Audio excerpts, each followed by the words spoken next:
menganalisis berbagai teori tentang proses masuknya agama dan kebudayaan Islam ke Indonesia. Pendahuluan. Masuknya agama dan kebudayaan Islam ke Indonesia merupakan salah satu peristiwa penting dalam sejarah Nusantara.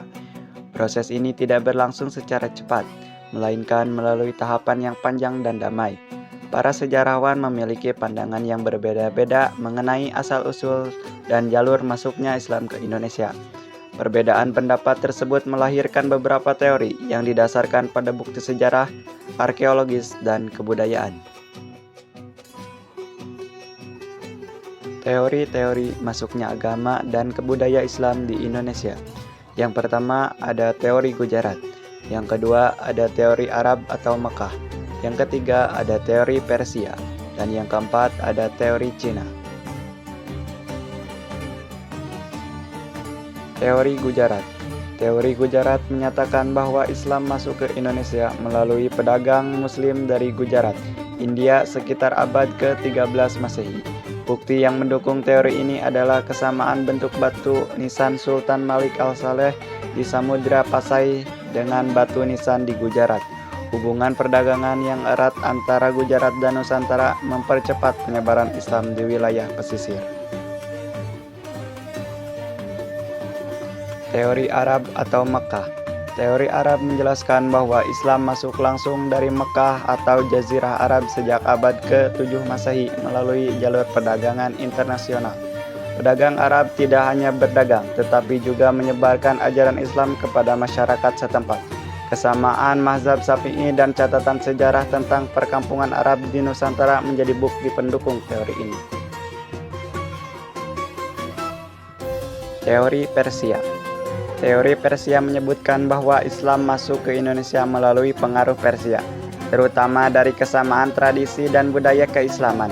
Contohnya adalah tradisi tabot atau tabuik di Sumatera Barat, serta penggunaan istilah-istilah keagamaan yang berasal dari Persia. Teori ini menekankan peran budaya dalam perkembangan Islam di Indonesia. Teori Cina. Teori Cina berpendapat bahwa Islam masuk melalui pedagang Muslim dari Cina pada abad ke-9 hingga ke-10 Masehi.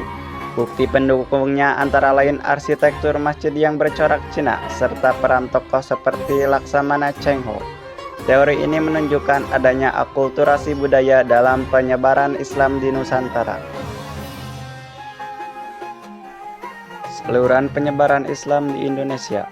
Yang pertama ada perdagangan, yang kedua ada perkawinan, yang ketiga ada pendidikan, yang keempat ada dakwah, dan yang kelima ada seni dan budaya.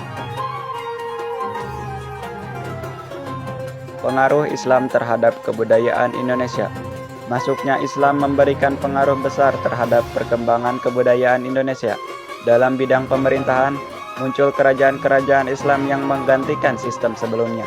Dalam kehidupan sosial dan budaya, Islam mempengaruhi bahasa, seni, arsitektur, dan tradisi masyarakat seperti pembangunan masjid, seni kaligrafi, serta upacara keagamaan yang berkulturasi dengan budaya lokal.